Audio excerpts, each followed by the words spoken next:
në këtë edicion do të ndiqni.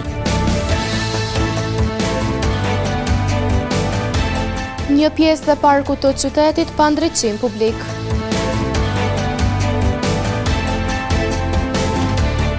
Shkolla Zef Lushmarku feston 80 vjetorin e themelimit.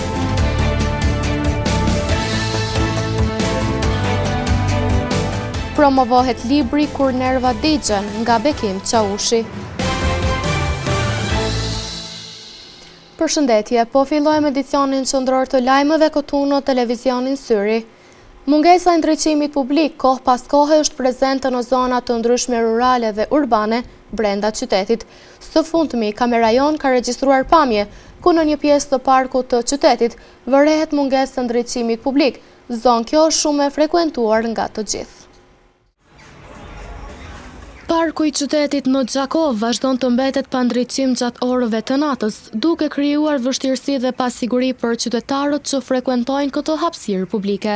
Në pamjet e siguruara nga ekipi ynë, shihet qartë se një pjesë e madhe e parkut është e mbuluar nga errësira totale. Qytetarët shprehen të shqetësuar për mungesën e ndriçimit, pasi lëvizja nëpër park bëhet më e rrezikshme.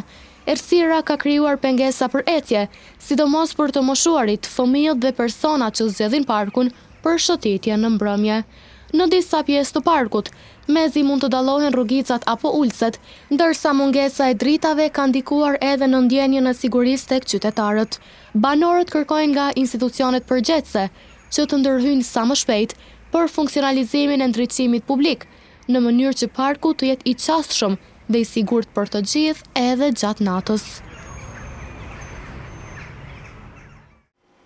Zyrtarët policorë në Gjakov përgjatë gjithë kohës synojnë të kenë prioritet edhe sigurinë e kombësorëve. Përmes planeve operative të vazhdueshme, kapiten Albin Sahatçia thotë se është shumë e rëndësishme që shkollarët të kenë sa më shumë informacione se si kombësorët t'i përdorin vendkalimet, të njohin rregullat e rrugës dhe plot masa të tjera që ndikojnë në rritjen e vetëdijes kolektive për siguri në komunikacionin rrugor. Policia rajonale e Gjakovës ka intensifikuar aktivitetet vetëdijësuese për siguri në trafik, me fokus të veçantë të nxënësit dhe rrugtimi i tyre drejt shkollës. Sipas kapitenit Albin Sahatçia, komandanti trafikut rrugor në DRP Gjakov, ligjërata dhe aktivitete edukative po mbahen në të gjitha shkollat e rajonit të Gjakovës, Rahovecit dhe Malishevës. Ne jemi duke mbajtur edhe ligjërata në gjitha shkollat e rajonit të Gjakovës, në komunën e Gjakovës, Rahovecit dhe Malishevës, po ashtu janë duke mbajtur aktiviteteve disuese gjatë gjithë kohës, duke u shpërndar broshura të drejtuesit e mjeteve, duke u shpërndar broshura në shkolla e fëmijëve që si duhet të sillen në trafikun rrugor. Sahatçia ka theksuar se policia është duke ndërmarrë të gjitha masat për të garantuar siguri sa më të madhe në trafik, sidomos gjatë periudhës së vijimit të procesit mësimor. Ai ka apeluar që përveç policisë, kontribut të japin edhe pjesëmarrësit në trafik dhe institucionet tjera përgjegjëse. Ne jemi duke marrë gjitha masat që ta kemi një gjendje të mirë, që ta kemi një gjendje të shkëlqyeshme, siç kem planifikuar ne, atëherë duhet të kontribuojnë edhe aktorë tjerë, si pjesëmarrësit në trafikun rrugor dhe institucionet tjera. Policia apelon tek prindërit, nxënësit dhe drejtuesit automjeteve që të respektojnë rregullat e trafikut dhe të tregojnë kujdes të shtuar pranë shkollave, në mënyrë që të parandalohet çdo rrezik i mundshëm në komunikacion. Nxënësit, mosimdhënësit dhe prindërit e shkollës Zef Lushmarku në Brekoc sot kishin fest. Me një program të pasur artistik, ata shënuan 80 vjetorin e themelimit, duke kurorzuar shumë suksese të nxënësve në të gjitha fushat kurrikulare.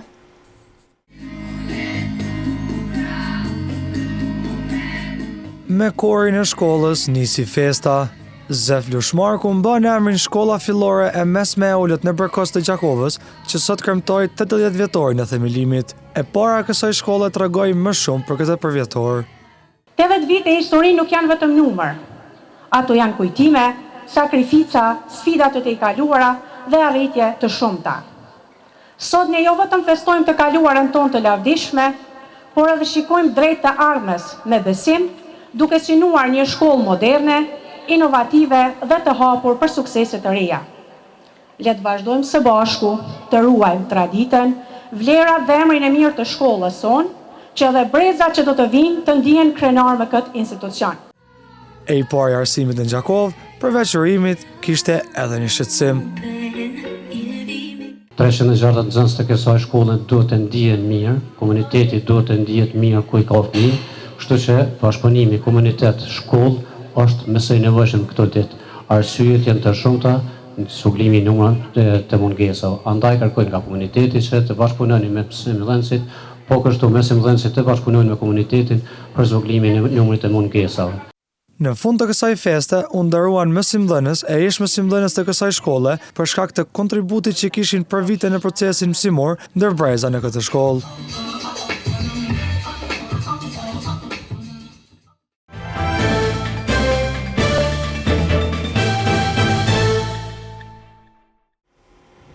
Nga sonte e deri më 1 qershor, në ekranin e Kino Hyrje Hana janë planifikuar të shfaqen disa filma të zhanreve të ndryshme në kalendarin 4 ditor.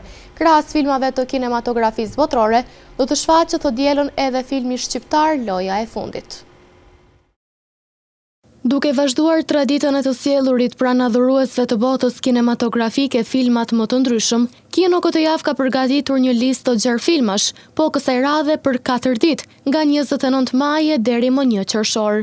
E premta do të filloj me shfaqjen e filmit The Devil Wears Prada 2 në ora 18 dhe përmbyllet me filmin Michael në ora 20. Sa i përket ditës së shtunë, 4 filma do të shfaqen gjatë gjithë ditës, duke filluar me filmin The Mandalorian and Grogu në ora 13, për të vazhduar me filmin The Super Mario Galaxy Movie në ora 16, filmin The Ship Detectives ora 18 dhe përmbyllet me filmin The Devil Wears Prada 2 në ora 20.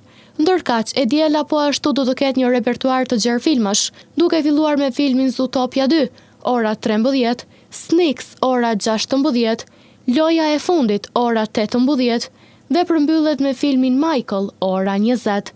E më 1 qershor, Kino do të shfaq 2 filma për fëmijë, në ora 18 filmi The Super Mario Galaxy Movie dhe në ora 20 Tom and Jerry The Forbidden Compass.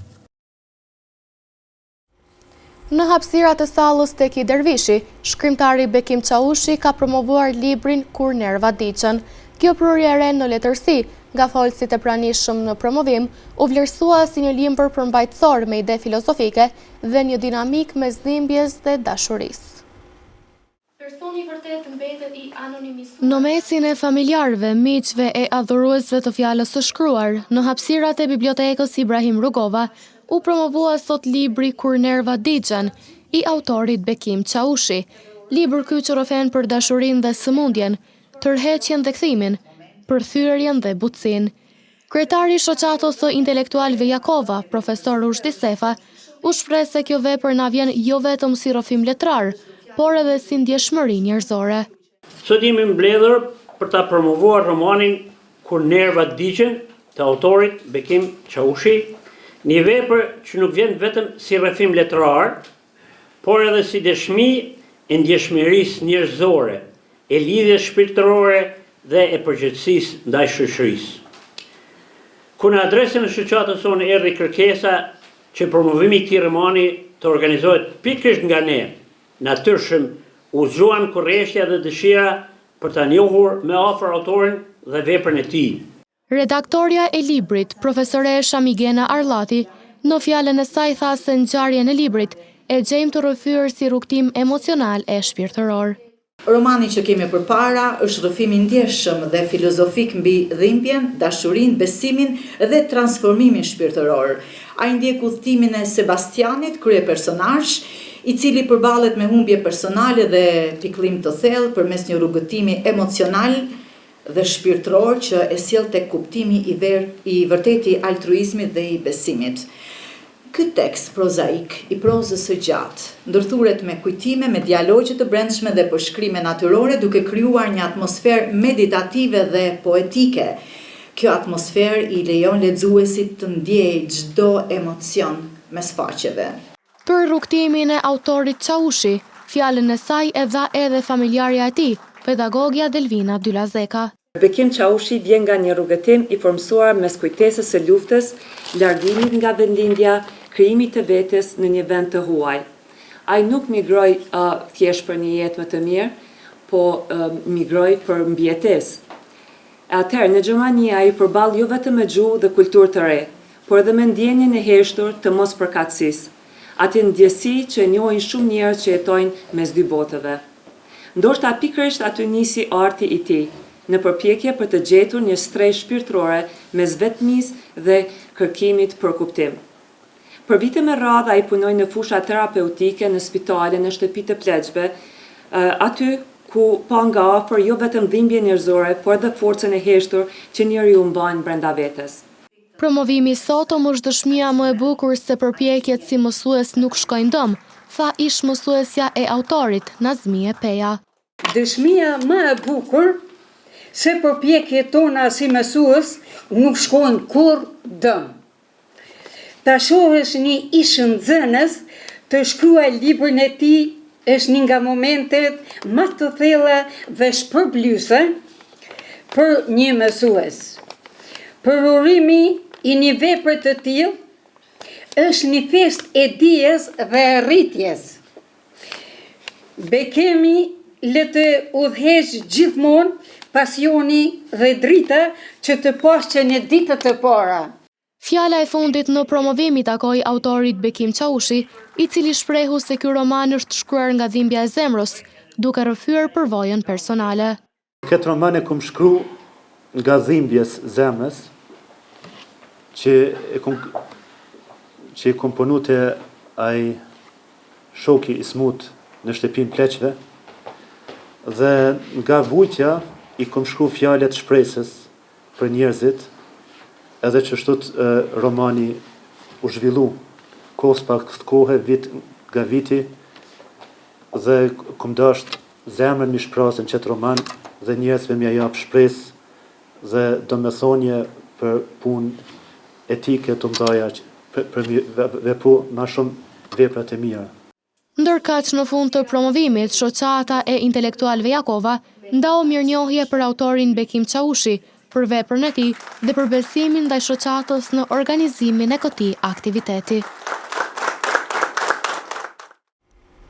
Për kontributin e çmuar në atletikën shqiptare e mbarkombëtare, shoqata e intelektualëve Jakova ka nderuar me mirënjohje veteranin e atletikës Agron Muçaku. Kryetari i shoqatës Rushdi Sefa është shprehur se Muçaku mbetet ndër figurat më të respektuara të atletikës së veteranëve në Kosovë e Muxher. Për kontributin e çmuar në atletikën shqiptare e mbarkombëtare, shoqata e intelektualëve Jakova ka nderuar me mirënjohje veteranin e atletikës Agron Muçaku, i cili përpos suksesit si garues, ka lënë gjurmë të rëndësishme edhe si trajner e organizatori atletikës kosovare. Kryetari i shoqatës Rushdi Sefa është shprehur se Muçaku mbetet ndër figurat më të respektuara të atletikës së veteranëve në Kosovë e Muxher. Ai mbetet ndër figurat më të respektuara të atletikës së veteranëve në Kosovë dhe Muxher.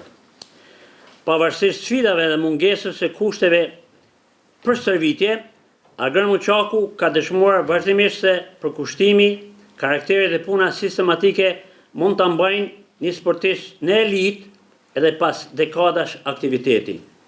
Në kategoritë mosha 50, mosha 55 dhe mosha 60, ai ka arritur rezultate të nivelit ballkanik dhe mbarkombëtar dhe ndërkombëtar, duke përfaqësuar me dinitet atletikën shqiptare.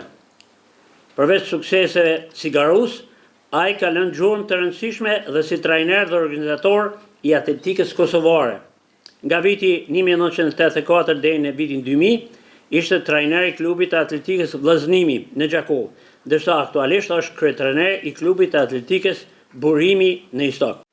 Veterani i atletikës Agron Muçaku u shpreh se kjo mirënjohje mbart vlerë të veçantë morale e shpirtërore, si rezultat i viteve të tëra të përgatitjes, sakrificës e dashurisë për atletikën. Ty e falenderoj për ndarjen e kësaj mirënjohje, e cila për mua ka një vlerë të veçantë morale dhe shpirtërore. Çdo mirënjohje ka vlerën e vet, peshën e vet, por kur një mirënjohje ndahet nga bota e dijes e kulturës në qytetit tonë, atëherë kjo merr një peshë më të rëndë, një ndjen më veçantë. Gara ndërkombëtare që u mbajtën në Shkodër, unë arrita që të fitoj 3 medalje të artë në 3 disiplinat atletikës. Mirë po, prapa këtyre rezultateve qëndron një vitet e tëra të përgatitjeve, të shërbetjeve, të sakrificës dhe dashurisë që kam për atletikën. Jam i lumtur që sot e marr këtë mirënjohje nga qyteti im, në të cilin kam kontribuar me dekada si atlet aktiv, si trajner, si punëtor sportiv dhe së fundi si atlet veteran.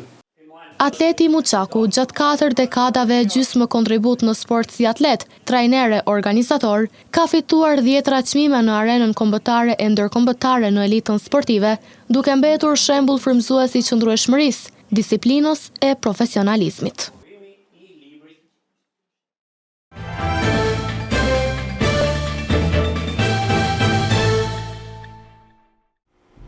Handbollistët e Samadregjës triumfuan ndaj Shqiponjës së Gjakovës me rezultat 25-23 në ndeshjen e zhvilluar në Samadregj, e cila do të mbahet mend gjatë për ngjarjet e pazakonta që e shoqëruan.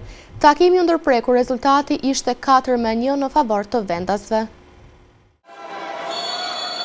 Handbollistët e Shqiponjës unë poshtën në ndeshjen e 5 finale nga Samadregja me rezultat 25-23 të enten brëma në Samadregj.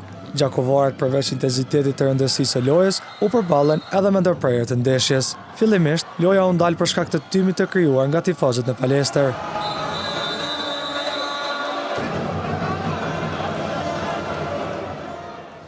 Ndërsa më pas, pati edhe ndërprerjet e energjisë elektrike.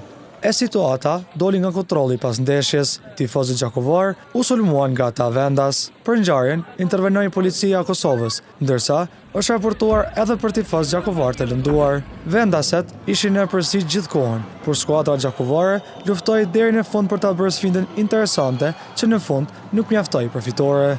Te Shqiponja, 7 gola i shënoi Almani Vukazi, kurse te vendaset po me aq kontriboi edhe Amanda Abreu. Në vazhdim të ndjekim parashikimin e motit për ditët në vijim.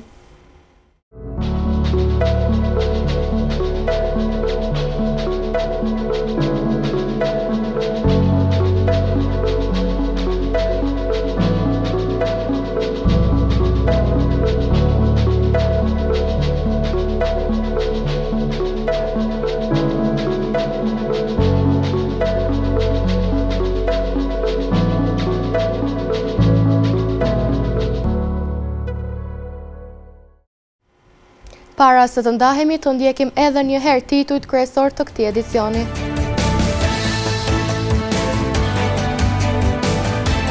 Një pjesë dhe parku të qytetit pa ndriçim publik.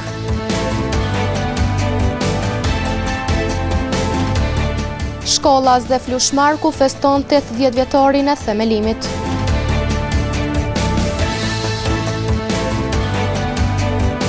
Promovohet libri Kur nerva digjen nga Bekim Qaushi. Këtu merr fund ky edicion qendror i lajmeve. Ju mund të vazhdoni të na ndihni në televizionin Syri si dhe në rrjetet tona sociale. Mirupafshim.